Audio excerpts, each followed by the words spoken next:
Praise lord. దేవాతి దేవునికి వందనాలు. ప్రభు నామమున మీ అందరికీ నా ప్రత్యేకమైన వందనాలు, శుభాలు తెలియచేస్తున్నాను. గమనించండి, ఈ నెల 6వ తారీఖున పిల్లలకు మనం భోజనాలు పెడుతూ ఉన్నాం.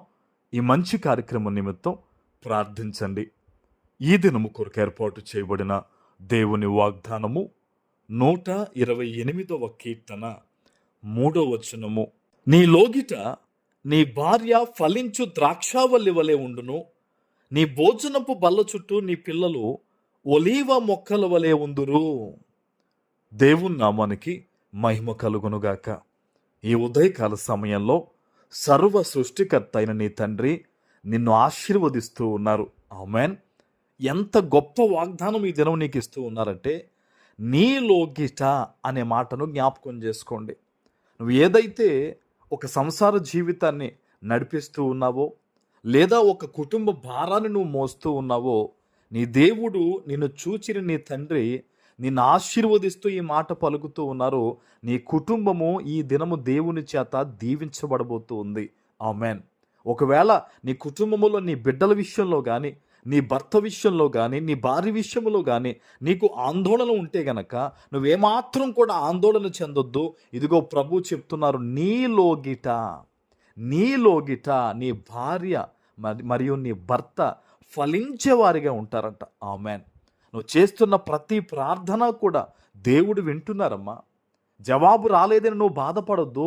నీ సమయంలో కాదు, తగిన సమయమున ఆయన సమయములో ప్రభు నీకు జవాబిస్తారు. ఆమెన్.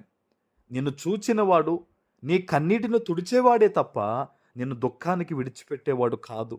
ఈ నూతన నెలలో నువ్వు అడుగు పెట్టావు కదా, ఈ నెలంతా కూడా దేవుని యొక్క దీవెనలు నువ్వు పొందుకోబోతూ ఉన్నావు. ఆమెన్. అందుకనే ప్రభు చెప్తున్నారు, ఎలా పోల్చారో చూడండి, ద్రాక్షావల్లి వలె ఉంటుందని.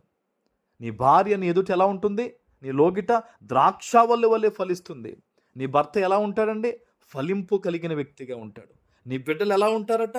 నీ భోజనపు బల్ల చుట్టూ నీ పిల్లలు ఒలీవ మొక్క వలె ఉంటారట. హల్లెలూయా. ఒలీవ మొక్కలు చాలా శ్రేష్టమైన మొక్కలు.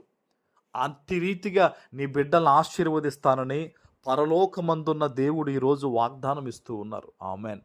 నీ బిడ్డల విషయంలో నువ్వు భయపడొద్దు. వాళ్ళ భవిష్యత్తు విషయంలో నువ్వు భయపడొద్దు. ప్రార్థించు ప్రార్థించు ప్రార్థించు. ప్రార్థన పరిస్థితులను మారుస్తుంది, నీ బిడ్డలను మారుస్తుంది, వాళ్ళ జీవిత ప్రయాణాలను మారుస్తుంది, వాళ్ళ గమ్యాన్ని గొప్ప స్థితిలోకి చేరుస్తుందన్న విషయాన్ని తల్లిదండ్రులారా మర్చిపోవద్దు.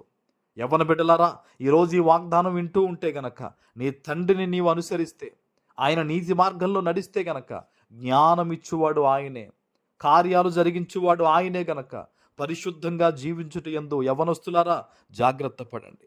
అపవాది ఎవనిని మృంగుదు అని వాడు తిరుగుచూ ఉన్నాడంట. కాబట్టి అపవాది యొక్క ఆలోచనలో పడిపోకుండా దేవుని యొక్క జ్ఞానాన్ని పొందుకొని మీరు ఫలించాలని దేవుని యొక్క ఉద్దేశమై ఉంది. అందుకనే దేవుడు ఎంత గొప్ప వాగ్దానం ద్వారా ఈరోజు నీతో మాట్లాడుతున్నారు. నువ్వెక్కడి నుంచి ఎటువంటి పరిస్థితుల మధ్య ఈ మాట వింటున్నా సరే, నీ భర్త, నీ భార్య, నీ బిడ్డలు, నీ కుటుంబము కోసం ఈరోజు ప్రత్యేకంగా ఒక అరగంట అయినా ప్రార్థన చేయి.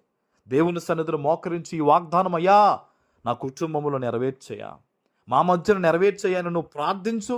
దేవుని యొక్క అద్భుతమైన కార్యాలు నువ్వు చూడబోతూ ఉన్నావు. ఆమెన్. ప్రార్థన చేసుకుందాం. పరిశుద్ధుడా, ప్రేమ కలిగిన తండ్రి, మీకు వందనాలు. ఈ ఉదయకాల సమయంలో మీరిచ్చిన ఈ గొప్ప వాగ్దానము ప్రతి బిడ్డ జీవితంలో నెరవేర్చి స్థిరపరచమని యేసు నామమున ప్రార్థిస్తున్నాను తండ్రి. ఆమెన్.